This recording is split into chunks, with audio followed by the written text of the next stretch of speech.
Hey, welcome to the Thetrillestwinter. It is me, Winter, aka Emma Jane. I'm so glad you've joined me tonight. Tonight's topic is juicy, per usual.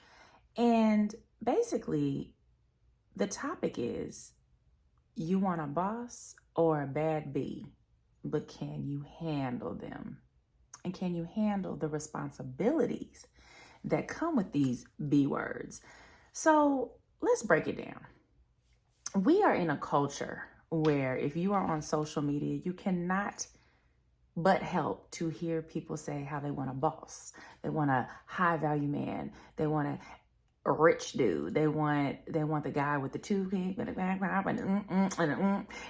Yorkie and the you want a rich. Yeah, so shout out to B Simone for that amazing song that I Want It All. And for the men, they want the baddest chick ever. They want a 10 out of 10, a 12 out of 10. And many times we see these things, right? And we see these people and we see what we think they encapsulate, and we desire them because they're traveling, they are sexy, they got it together, they're zipped up, they are responsible. They're managers. They manage their life well. And we see them and we instantly fall in love with the idea of, ooh, what would my life be if I could be in their life? But really, it's what would your life be if you could attach yourself to them? Because they have already made their life. And many times, the people that you think might be bosses and bad bees, really up under the skin, are not all that. Because many bosses you won't even know who they are unless you can read their energy. Now, that is a different thing, and we should go into that in another episode. But back to the point, which is you want a bad bee or you want a boss, but can you handle what really comes with these type of people? And so I have been lucky enough to have been married before, right? To someone who was a very high profile, high power person. And when I tell you, I was young, so I was there while they developed. So when I met him, shout out to my ex-husband, he's the bomb. When I met him, he was a car salesman. So he was not threatening to me. I was in college, he was selling cars, it was whatever.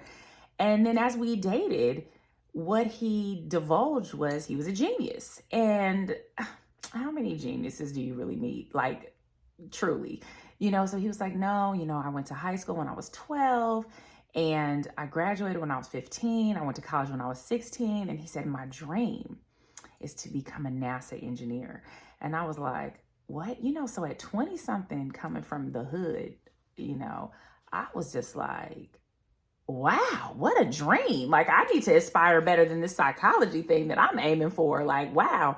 So I believed in him, and I really was like, I think that you're going to be able to do this. So we got together, we got married, and I convinced him to quit his job and to go back full time while I worked, and he picked up jobs here and there. And, I want to say that we used my insurance. Like, it was just a real thing. And so guess what? He had dropped out of college 6 times. But when we got married, he did achieve his goal, So I do think that when you are with the right person, that person can go higher than wherever they are when they meet you. But you have to be with the right person for that to happen, right? It has to be like an environment that you provide for that to grow. So as young as we were, I was 21 and he was 25. So as young as we were, I still didn't really understand marriage like that. I do know you were supposed to support, and I knew all of those things, but I'll tell you when things got really tricky for me is that we were fine while he was a car salesman, but when he actually became a NASA engineer, I got insecure. I'm just gonna keep it real. Every time we would go out to these fancy doctor dinners, they would ask me what I did, and I was like, oh, I'm getting my bachelor's in psychology, and they would just dismiss me. Like, girl, we ain't worried about you. We worried about that NASA guy right there. He's brilliant. And I used to be so jealous. I could not deal. And I was threatened by his smarts. I wanted to be so smart like him. I mean, but let's be real. He was the reason why I passed my statistics class. He tutored me every night as his wife till 1 o'clock in the morning. And I ended up getting an A. Thank you, Chris. And he, was very supportive in that space. He's super patient. But I'm telling you how I was so triggered by his intelligence and his intellect, and how everyone just swooned to him, and I just wasn't there yet. And so I was like a hater, for sure. I was a hater. I ain't even gonna lie. And I just wanted my success. And it was very hard to get that in his shadow. Anyway, funny story. I was so insecure that we were watching Beyonce one day on some award ceremony, and he said she was cute, and I didn't listen to Beyonce for like 5 years. So that just gives you a sense of my 21-year-old insecurity. Definitely not there now, but I was there.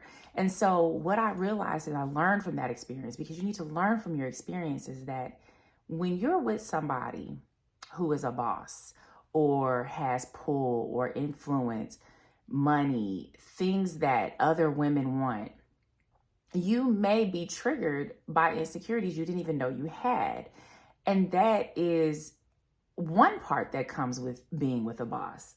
But let's talk about the other parts that come with it. Let's talk about how many women want a boss. There's actually, look this up. I will leave a link for it. It's called the Female Delusional Calculator. And what you do is you input all of the statistics of a certain guy, and you will see the percentage of how many men in the US that fit these statistics. And so you can put in like their age, their height, their weight, and how much money they make. And if they are making over $100,000, the percentage is so low, especially if you're like out here looking for these 6-foot guys and these dudes who,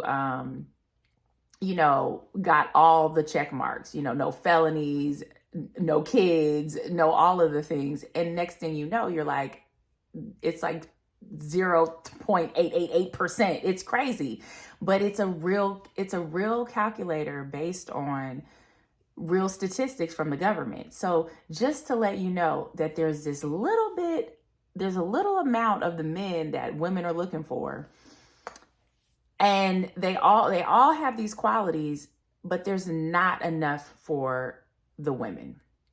So you find this competition, like these women are going out looking for these men, but the reality is that so few women could even handle these types of men. So, sometimes you say you like a person, but do you like the reality of the person or the idea of the person?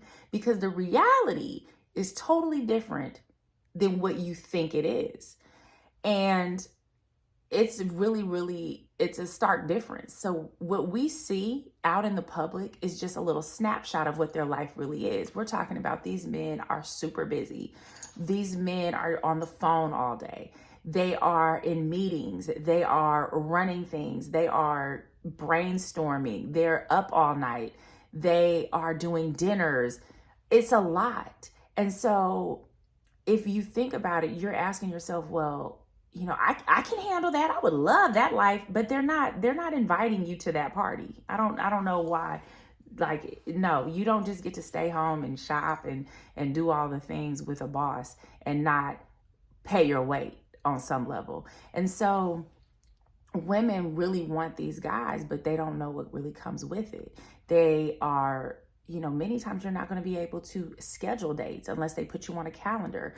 You may not get the romance and the traveling and all the things that you think you would get off top because they are typically building or they are feeding others, right? Because the definition of a real boss is someone who cuts the check to other people, not someone who just drives around with a nice car and a lot of money and, you know, in his pocket because he got a knot in his pocket because he a dope boy.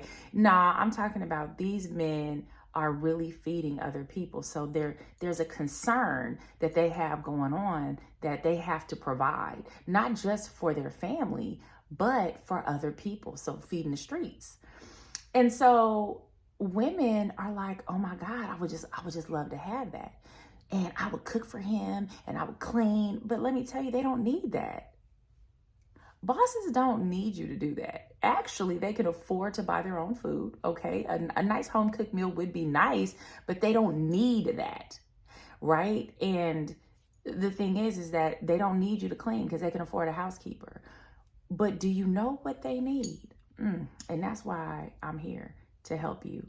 What they need is the mental stuff. They need you to be emotionally secure. They need you to be mentally sane. They need you to be a vibrational baseline of peace for them, because when the world is stressing them out, they want to be able to come home and know that they can talk to you on a level where you can comprehend what they're saying and what they're going through.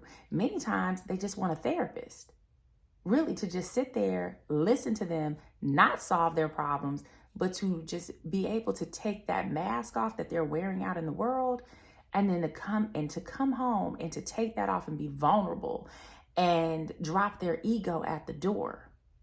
And a lot of women do not know how to allow a man to do that.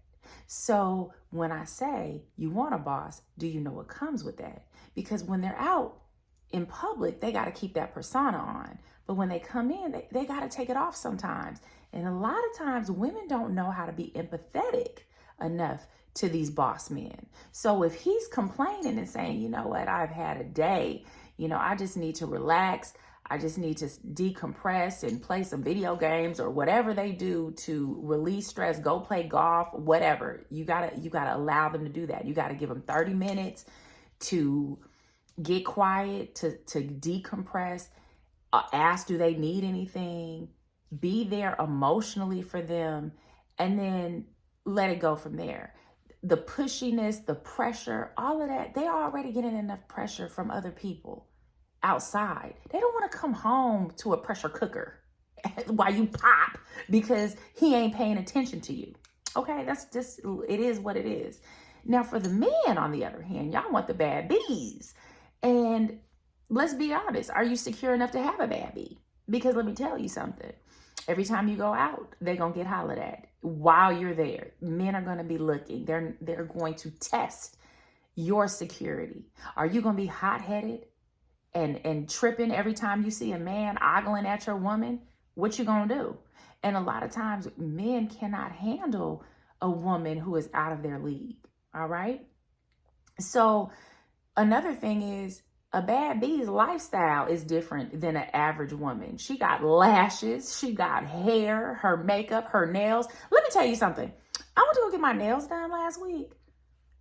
$80 just for my nails, right? Normally I get my feet, my nails, my eyebrows waxed, but my girl is out in the Vietnam, right? So I was like, look, let me just get my hands done, and then I'll just come back when she get back from out of town to get my feet done. So I was like, $80? Like, I just be running, like, okay, it's fine. Like, you don't think about it when you're getting like a whole big package deal, right? So it would be like 160 or something or so. But when you are talking about just one thing, that comes with having a bad bee. Are you willing to do that? Because their bad bees are bills. And that's why a lot of women who are wearing all this, these luxury items don't get approached, because men know. They're like, you know what, I done tried that. And she was just, not only was she out of my league, she was out of my pockets. My pockets was out of commission messing with her. She wanted to be flued out and flown around and paraded. And, they're only going to be able to, only a certain time a man can actually deliver that kind of treatment that the bad bee wants. Now, the key is, if you want to find a bad B, you need to find somebody that don't know she bad just yet. Jazz her up a little bit, and then there you go. And the same thing with women who want a boss. Find somebody that you can build with. Find somebody that has not reached it to the creme de la creme, because he's already out there. Too many people want him. But pay attention to their character, all right? This is what I'm going to suggest to people who want the bad bees and the bosses. If you pay attention to someone's character before they hit the peak, you can build with these people. So you can have your own bad bee, right? And she'll be loyal to you, because you believed in her enough for her to peacock a little bit, right? So she's your bad bee. She's not somebody else that somebody else did this, because trust me, somebody else got her adjusted to that. She didn't just pop up adjusted, okay? You know how Drake said, goddamn, you got adjusted? It's a real thing.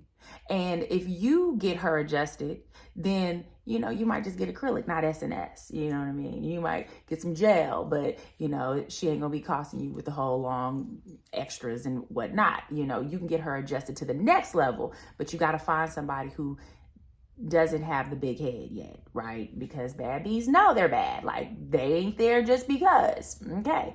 And bosses, no, you got to find somebody who is right before he hits that mark, right? And so when you do that, you're noticing his character, his work ethic, how he talks to people, how he moves with people. Does he show up on time? Is he responsible with his money? Is he neat? Is he all the things? Does he have 5 kids or 0 kids? Does he have a felony, or is he good? And if you can find character traits, you can help that person develop into that boss you want, instead of going out trying to find an already made one who's got way more options than you could ever imagine. And you're just going to be out here looking crazy because you can't handle him, because he's looking at you like an object. He got 1 million of y'all. So I know that's a tough thing, but it's real. Now, like and subscribe.